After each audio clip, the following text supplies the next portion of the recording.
वंदे पुरुषोत्तमम्। आज के वाणी है, नाम मनुष्य को तीक्ष्ण बनाता है और ध्यान मनुष्य को स्थिर और ग्रहणक्षम बनाता है। सतीश वाणी को पुनराय पाठ करके बोलते हैं, नाम करने से मनुष्य का बुद्धि तीक्ष्ण होता है और बुद्धि तीक्ष्ण होने से सब चीज आसान से पकड़ सकता है, सहज में बोधगम्य होता है उसके निकट। श्री पितृदेव बोलते हैं, कोई अस्त्र जैसे तीक्ष्ण होने से उसके जरिए सहज से काट सकते हैं, वैसे नाम जो लोग करते हैं वो लोग सहज में हर समस्या का समाधान कर पाते हैं। नाम और ध्यान एक ही साथ चलता है। नाम करने से ध्यान भी होता है। नाम क्या होता है?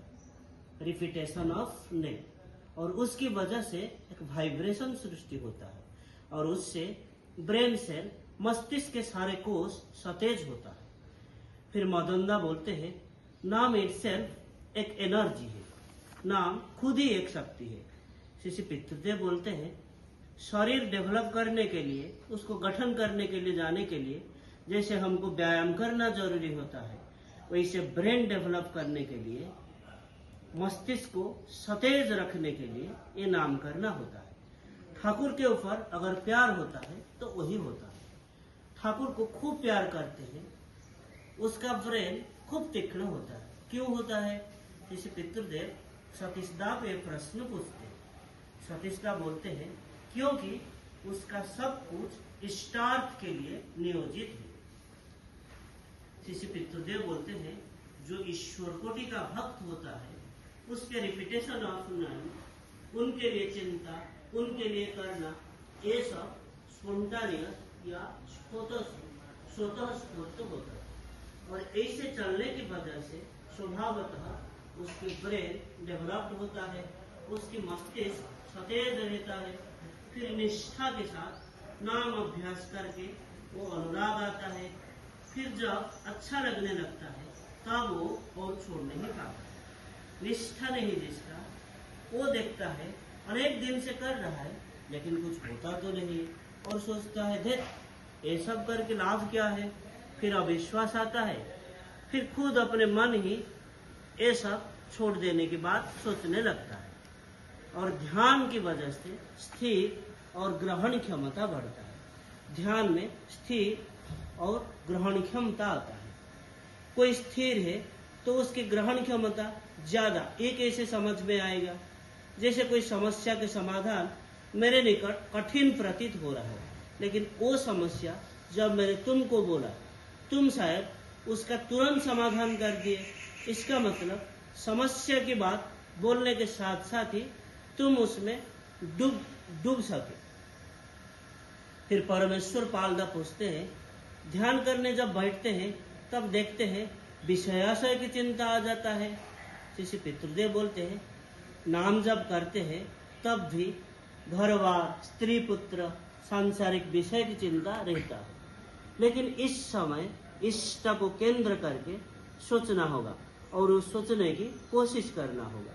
जैसे ध्यान में बैठे बैठे ही चावल की बात मन में आया और तुम ये सोचने लगे कि ठाकुर कौन से चावल पसंद करते थे और वो चावल कैसे संग्रह किया जा सकता है, और ऐसे सोचते सोचते एक क्लू मिल गया।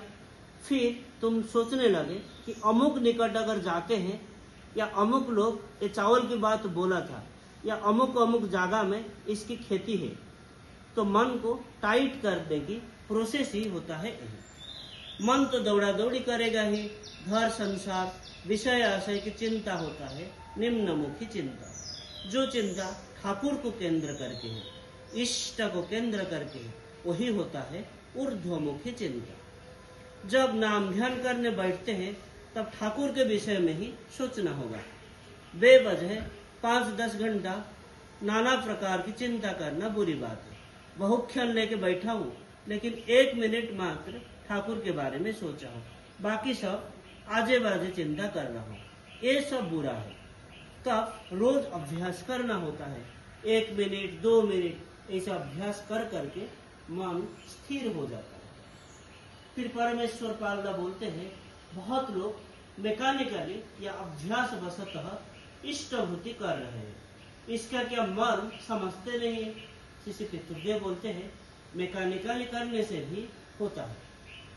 शायद कोई रोज सुबह नींद से उठ के मंत्र बोल के इष्टभूति करता है, मैकेनिकली ही करता है, लेकिन ऐसे कर करके एक दिन सात्विक भाव आया, इष्ट के प्रति अनुराग जन्मा, फिर इष्टभूति के मर्म जो है उसको उद्घाटन किया। राजसिक लोगों के उपचार आडंबर ज्यादा है। जो लोग एक दिन करते हैं एक दिन नहीं करते हैं, वो लोग तामसिक होते हैं, उनके कोई निष्ठा नहीं होता है, उनके जीवन में दुख आता है, उनके दुर्भाग्य ही होता है। प्रश्न उठता है मूर्ति ध्यान कैसे करके करेंगे। फिर वो उत्तर देते हैं ध्यान के लिए बहुत कसरत की जरूरत होता है। जैसे ध्यान कर रहे हो, पहले शायद मूर्ति के हस्त पैर देखे, फिर समग्र मूर्ति की बात सोचने लगे और कोशिश करके सारे मूर्ति को पा दो। उनके चिंता ही करके जाना होगा।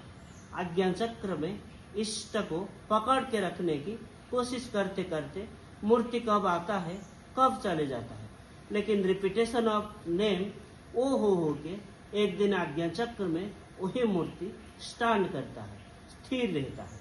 तब आज्ञा चक्र में इष्ट मूर्ति स्थिर होके आता है और तब मन शांत हो उठता है, ज्योति दर्शन संभव होता है।